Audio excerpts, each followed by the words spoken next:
Hola gente, ¿cómo les va? Vamos a ver en esta presentación sobre sistemas digitales de información lo que es la higiene y la seguridad en el trabajo.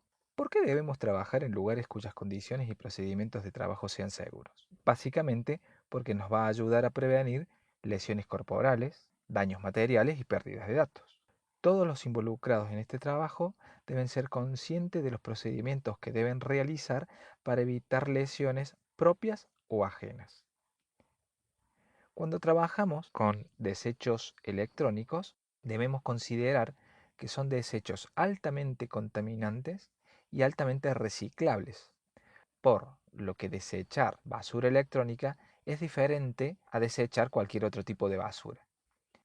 ¿Cuáles son las pautas generales de seguridad? Las pautas generales son saber dónde está ubicado el extintor y saber utilizarlo. Esto es muy importante en caso de que haya incendio. ¿Por qué? Porque estamos trabajando con equipos y corriente que pueden tener un mal funcionamiento y debemos estar prevenidos. Es necesario quitarse cualquier joya y ajustarse la ropa suelta. Si nosotros trabajamos con anillos, esos anillos pueden encajarse en cualquier saliente del gabinete, por ejemplo, y provocarnos lesiones en los dedos. La ropa pasa lo mismo. La ropa debe estar sujeta al cuerpo de la persona para evitar enganchársela en cualquier lugar. Además, la ropa debe ser de una determinada calidad. No podemos utilizar ropa de nylon, por ejemplo, ya que acumula electricidad electroestática y puede dañar los componentes de la computadora. Es aconsejable utilizar ropa de algodón. Es necesario cubrir los bordes afilados con cinta de todas las herramientas. Si yo dejo un borde afilado de una herramienta al descubierto y después busco de manera brusca o sin cuidado esa herramienta, puedo lesionarme. También puedo lesionarme con algún borde afilado de alguna plaqueta. Desenchufar el equipo antes de trabajar con él es sumamente importante.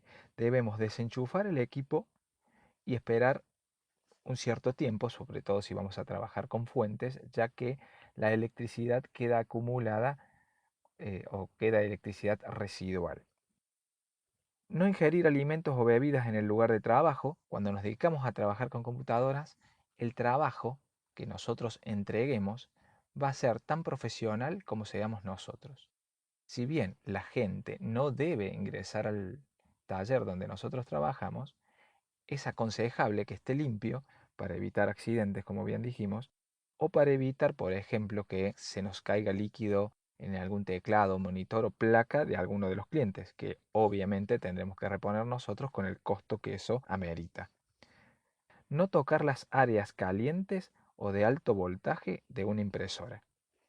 Las impresoras, así como los monitores, esos monitores antiguos, suelen acumular mucha electricidad. Entonces debemos ser muy precavidos. Nunca abrir la fuente de energía o el monitor. El área de trabajo debe estar limpia y ordenada, por todas las razones que vinimos diciendo antes. Si nosotros tenemos que desplazarnos en nuestro lugar de trabajo y hay obstáculos, es altamente probable que tropecemos, que volteemos algún equipo caro. Al levantar objetos pesados debemos flexionar las rodillas para evitar lesiones en la espalda. En la presentación vemos diferentes fotos de algunos talleres. Fíjense que si bien parece desordenado, no lo está.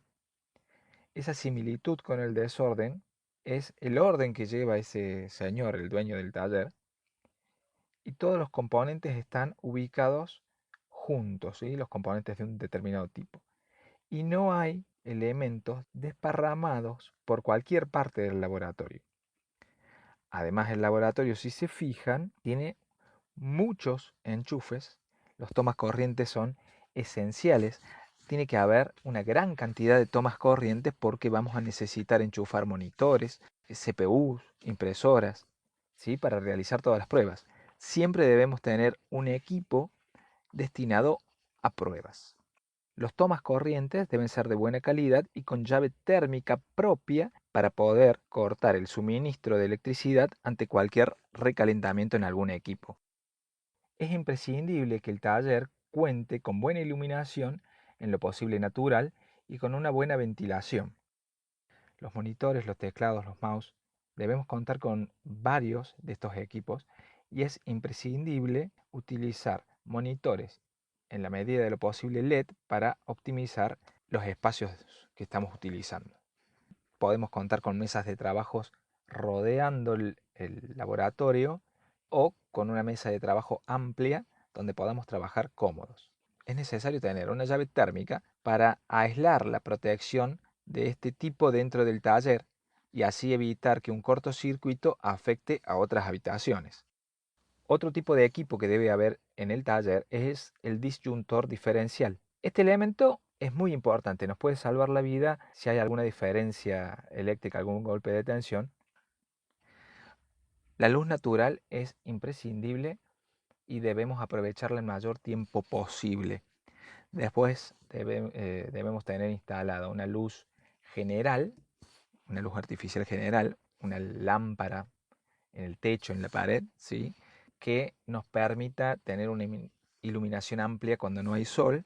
Y otro tipo de iluminación que se usa es la iluminación focal, una lámpara enfocando sobre nuestro lugar de trabajo. Eso evitaría que nos fatiguemos. Todas estas medidas nos van a permitir trabajar de forma segura y evitar accidentes. Al estar trabajando con equipos electrónicos que producen alta contaminación, es necesario seguir ciertas pautas en caso de un incendio. Por ejemplo, si el incendio está fuera de control, no tratar de apagarlo nunca. Antes de comenzar cualquier trabajo, tenemos que verificar dónde están los lugares de salida de emergencia, dónde está el matafuego, dónde están las llaves interruptoras. En caso de incendio, debemos salir de las instalaciones de forma rápida si no podemos controlar el incendio y solicitar ayuda a los servicios de emergencia. Existen diferentes tipos de fuegos y dentro del taller de informática podemos tener los tres, ya sea que se quemó un sólido, algún líquido, por ejemplo alcohol isopropílico, o energía eléctrica, ¿sí? Estamos trabajando constantemente con ello. De acuerdo a cada tipo de fuego debemos utilizar un tipo de matafuego. Eso lo pueden ver dentro de la diapositiva. Ahora, ¿cómo trabajamos nosotros con el matafuego? Debemos seguir una sigla muy simple que es TAB. Una T, dos A y una B larga. Significa tirar la traba del extintor, destrabarlo, apuntar hacia la base del fuego, y es importante apuntar a la base del fuego, no a la llama directamente, apretar la palanca y barrer la superficie del fuego de lado a lado. En esta diapositiva vamos a ver los tipos de fuego, se los dejo para que lo lean ustedes. Las descargas electrostáticas o electricidad estática es uno de los mayores problemas que tenemos dentro del taller. Las descargas electrostáticas se producen en ciertas condiciones climáticas. Podemos definir a la electricidad estática como la acumulación de una carga eléctrica en una superficie. Esta electricidad, esta acumulación de electricidad o carga eléctrica puede romper un dispositivo. La mayoría de los dispositivos electrónicos de las computadoras se queman a los 400 voltios. Una descarga electroestática tiene 12.000 voltios. Si bien no es dañino para nosotros, sí lo es para los equipos. Para evitar descargas electrostáticas en los equipos tenemos diferentes herramientas. Por ejemplo, para trasladar las memorias RAM podemos usar bolsitas antiestáticas. Cada vez que trabajemos nosotros armando o desarmando un equipo, vamos a utilizar o debemos utilizar una pulsera antiestática. Podemos utilizar alfombras antiestáticas. Lo que sí debemos tener en cuenta es que cuando trabajemos con impresoras o trabajemos con monitores, no utilizar la pulsera antiestática, ¿sí? Porque en ese caso, si hay una descarga, nos va a perjudicar a nosotros. Las descargas electrostáticas se producen en ciertas condiciones particulares de clima. Por ejemplo, si está fresco y está seco, la probabilidad de una descarga electrostática es alta y es ahí cuando debemos tener mayores cuidados. Conceptos claves cuando trabajamos es conocer qué es el voltaje o la tensión, que es la fuerza que desplaza los electrones a través de un circuito. O sea, el voltaje es la rapidez con la que se desplazan esos electrones en el circuito. Los voltajes inestables se denominan variaciones eléctricas. Por ejemplo, una suba de tensión, una baja de tensión. Lo que está sucediendo ahí es que la velocidad, la fuerza con la que se desplazan los electrones no es constante. Esas variaciones pueden producir que se rompa un equipo. ¿Qué tipo de variaciones podemos tener? Un apagón total, se nos cortó la electricidad. Un apagón parcial, donde se cae la electricidad, si tiene un decaimiento la tensión, hasta un 80%. Hay ruido. El ruido es una interferencia que se produce, por ejemplo, cuando usamos los tubos fluorescentes. Si uno presta atención, va a escuchar un sonido que emiten estos tubos. Esas son interferencias. Hay picos de voltaje, que es un aumento repentino de voltaje, ¿sí? Dura un pequeño periodo de tiempo que puede superar el 100% del valor actual. El sobrevoltaje, que es un aumento extraordinario de voltaje por encima de los niveles normales y que dura pocos nanosegundos. Todos estos tipos de problemas de variaciones lo podemos resolver con equipos preparados para ello. Por ejemplo, un estabilizador de tensión, una fuente de energía ininterrumpida o UPS o una fuente de energía de reserva, SPS. El estabilizador ayuda a proteger la integridad de los equipos en caso de sobrevoltaje o picos de voltaje. Desvía a la Tierra todo el voltaje eléctrico excedente de la línea. Ahora, tenemos que tener en cuenta que los estabilizadores de tensión deben descansar. Cuando no estemos utilizando los equipos, debemos desenchufarlos. Las fuentes de energía ininterrumpida o UPS tiene una batería, la cual se carga cuando yo enchufo este equipo. Cuando yo conecto mi computadora o dispositivo a estas UPS, la electricidad la toma de la batería de la UPS. Quiere decir que siempre va a ser constante, ¿sí? No va a haber sobretensión, no va a haber disminuciones ni picos de electricidad. Tienen un cierto tiempo de duración, luego del cual lo tenemos que cambiar. Las fuentes de energía de reserva, o SPS, son una combinación de las dos anteriores. Si ustedes pueden, lo mejor sería comprar una UPS, ¿sí? Que es lo que mejor nos va a cubrir todos estos tipos de problemas. Las SPS tienen la batería igual que la UPS, se carga, pero la electricidad que toma el dispositivo que yo conecto a la SPS es de la línea común. Cuando hay algún tipo de problema con la electricidad, el dispositivo empieza a tomar electricidad de la batería de la SPS. Otra cosa a considerar es nunca enchufar a un estabilizador de tensión las impresoras. Entre las herramientas que vamos a utilizar en el taller tenemos herramientas de software, que son programas, y herramientas de hardware, ¿sí? Que son herramientas físicas. Entre las herramientas físicas tenemos herramientas, como veníamos diciendo, las herramientas antiestáticas, como la alfombrilla y la pulsera antiestática. Luego tenemos diferentes tipos de herramientas, como son los destornilladores, que hay varios tipos, las tenazas, las pinzas punta de agujas, recogedores de piezas, alicates, linternas, el alcohol isopropílico.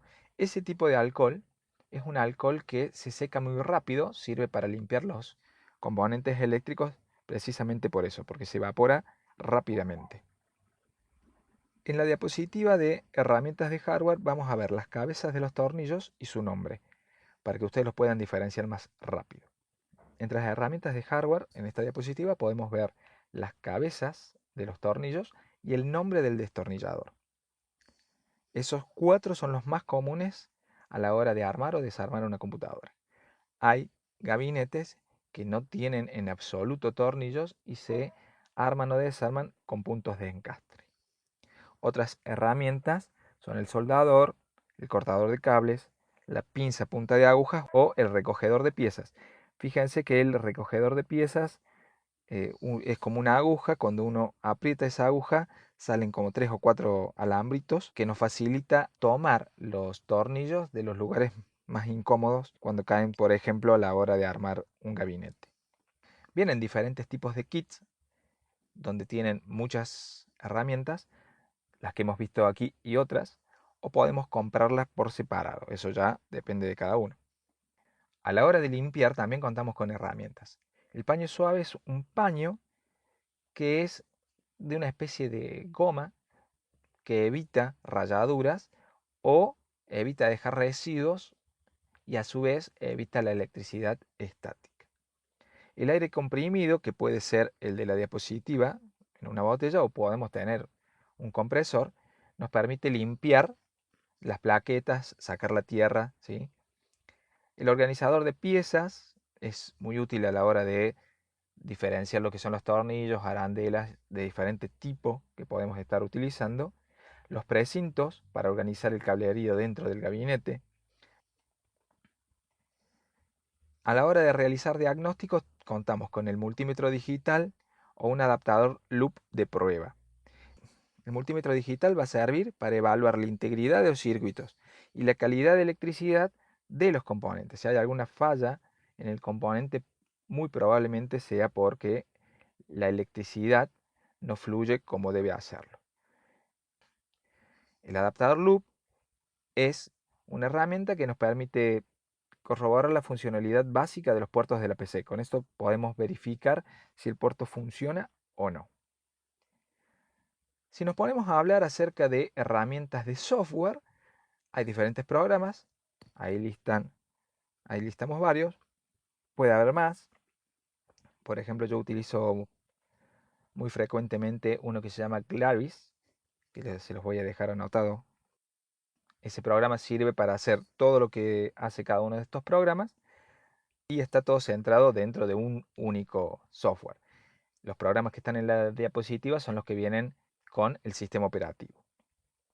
Otro programa se llama Patch My PC, que sirve para actualizar los programas de la computadora. Es muy útil a la hora de tener que actualizar la computadora de un cliente, ya que no voy a ser yo quien se dedique a bajar un programa por vez, sino que el programa va a buscar la versión más actual y en el idioma que yo le diga. Otros programas que tenemos que tener en cuenta a la hora de trabajar son los antivirus, los anti-spyware, los firewall. Un antivirus, si es gratuito, cualquiera, son todos más o menos iguales. Lo mismo que el anti-spyware, yo por lo general utilizo Spybot. Y los firewall son programas que me permiten a mí decidir qué tipo de información sale de mi computadora y qué tipo de información entra.